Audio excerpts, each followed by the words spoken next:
The wasteland is an ocean of illusions. We cannot drink the ocean. We can only go fishing in the ocean. That precisely is what we shall do today. The second section of the wasteland, a game of chess, is densely elusive. A game of chess, especially the first part of a game of chess, resonates deeply with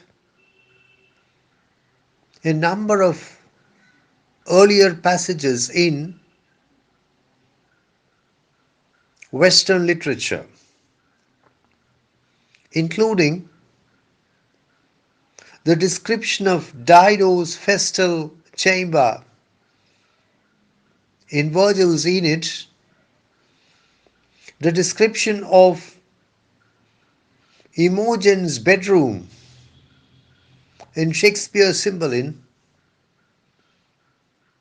the description of Belinda's toilet table in Pope's Rape of the Lock, and the protagonist of the section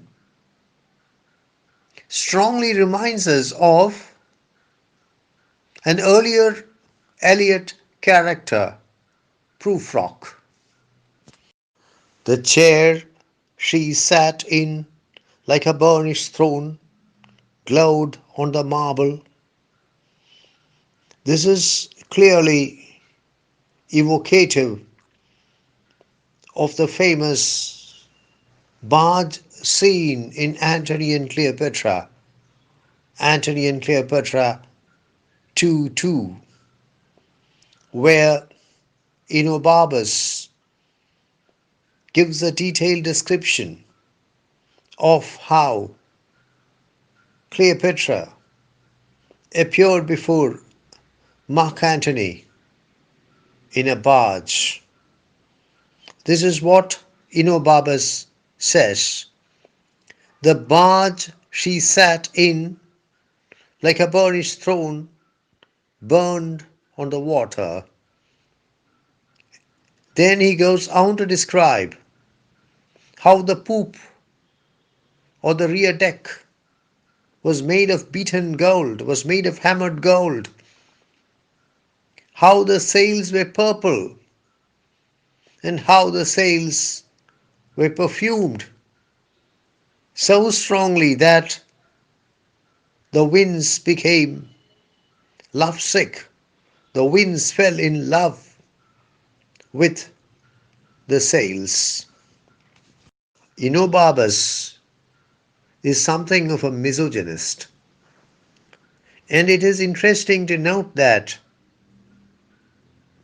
it is Enobarbus who presents this glowing description, and also that it is Enobarbus who, in the same scene, Antony and Cleopatra 2:2, speaks his famous passage on Cleopatra, in which he declares that neither age nor familiarity can have a negative effect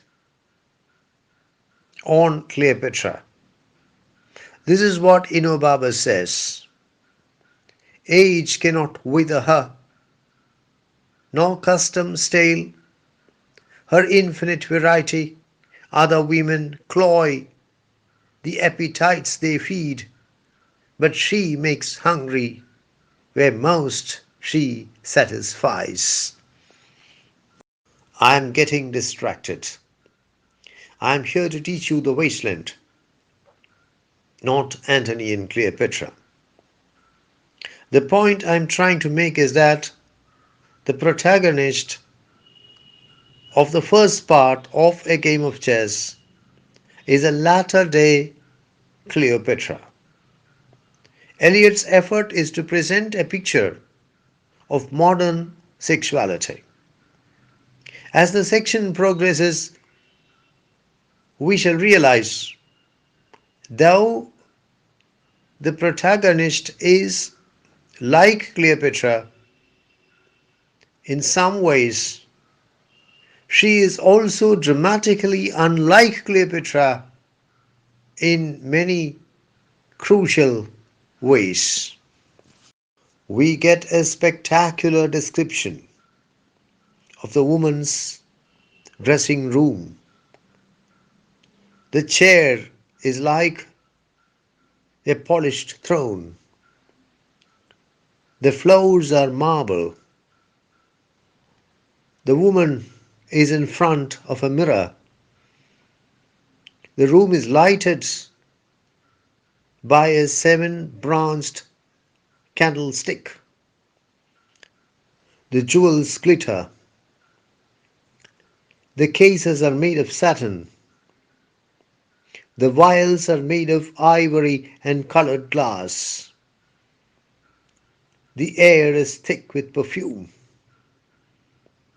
The ceiling is coffered.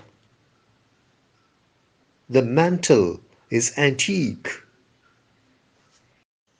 This decadent dressing room is obviously the room of a rich woman, a woman obsessed with pleasure, luxury, and opulence. She is a latter day Cleopatra. Even while presenting a spectacular description of the opulent dressing room of the woman, T.S. Eliot prepares the ground for what is to come by making it clear that the perfumes used by the woman are synthetic, strange synthetic perfumes. Synthetic means artificial.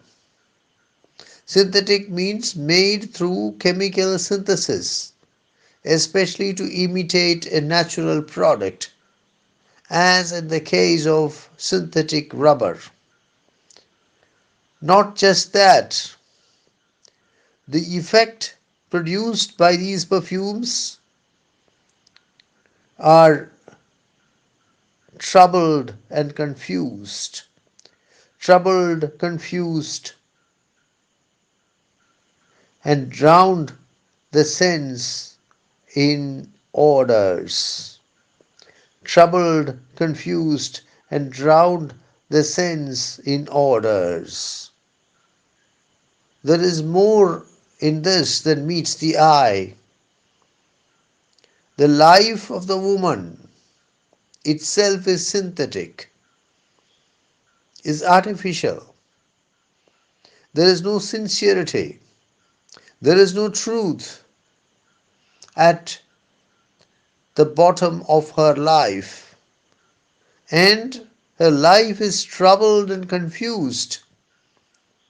She does not know what she wants, and she is dissatisfied with what she gets. A synthetic life, an artificial life, a troubled life, a confused life.